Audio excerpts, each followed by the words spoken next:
I was born in 1947, just after the Second World War.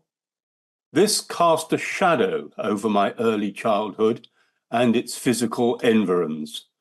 Around where we lived, there were many bomb sites and the detritus of the war period. I grew up in Mill Hill on the northwest edge of London. Both my parents had served in the war, repairing tanks and artillery. My father, a plumber by training, moving after D-Day through France and Belgium and on to Hamburg. After the war, he became a public health inspector. But although I was therefore technically from a working class family, I was socialized into a very middle class congregational church community, comprising many academics. This gave me aspirations and encouragement for an intellectual life.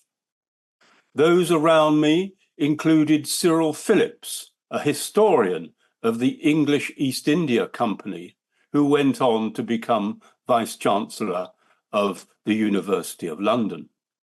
Claiborne Allen, Director of the University of London Observatory and Professor of Astronomy, and the classicist Eric Warmington.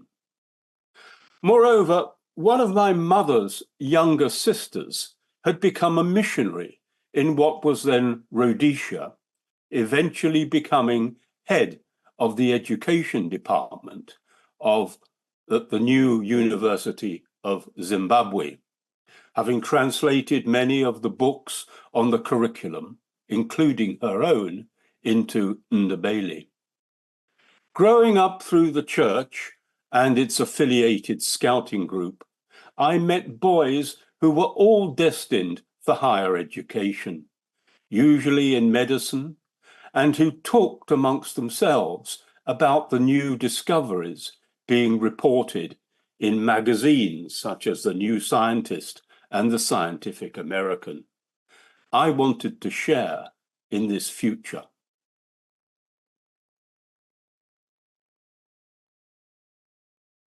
I joined the Medical Sixths of Orange Hill County Grammar School for Boys in 1963.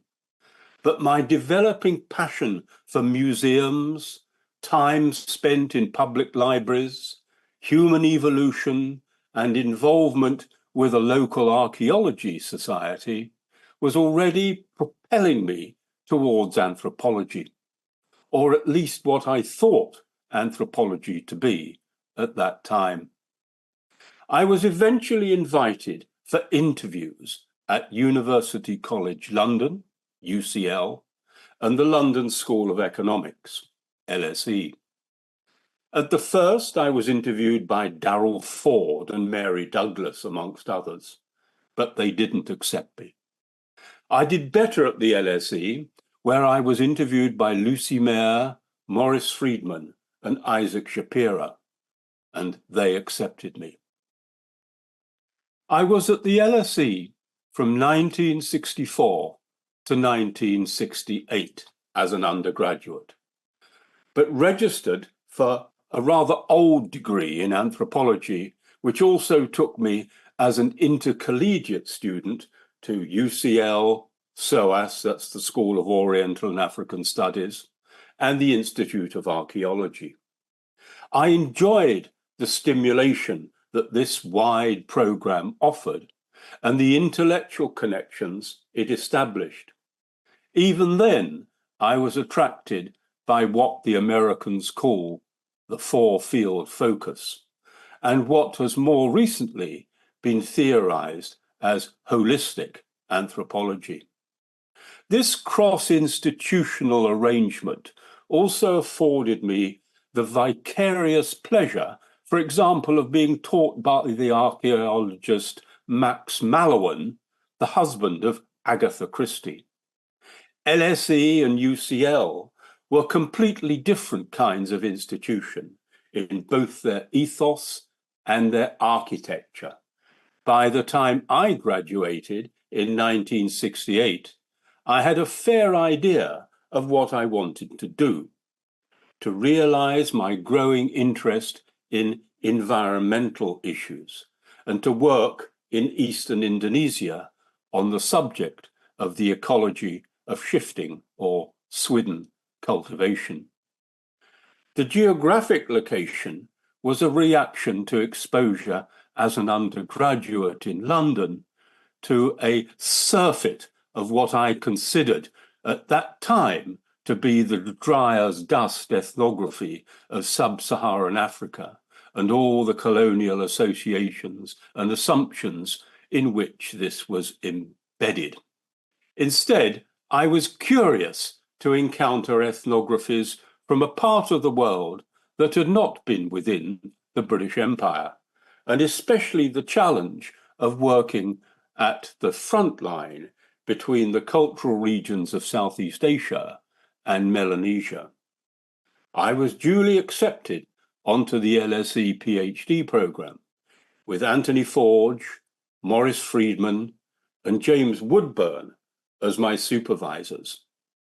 Hovering in the background was the patriarch Raymond Firth, then recently retired. I was to get to know Raymond much better during his long retirement and to admire his organizational skills and common sense approach to almost everything. Friedman was supposed to support my regional interest in island Southeast Asia, and Forge and Woodburn my theoretical interest in ecology. But the newness of ecological approaches in British anthropology at that time, apart from perhaps the geographical orientation of Darrell Ford and the undeniably innovative work of Audrey Richards on diet and work amongst the Bemba, meant that we were all pretty much on a common voyage of discovery. Additionally, in those days, if you wished to work on Indonesia, it was de rigueur to learn Dutch, and as advised by Rodney Needham, to study at the University of Leiden. So off to Leiden I went for half a year, where my reading on the Moluccan Islands was supervised by the friendly face of Patrick de Josselin de Jong. With me in Leiden was Mark Hobart, then a research student at SOAS, on much the same pilgrimage as me, though in his case learning the Balinese language with Christian Huykas. Mark and I made good sparring partners, and we approached our research subjects with contrasting intellectual objectives.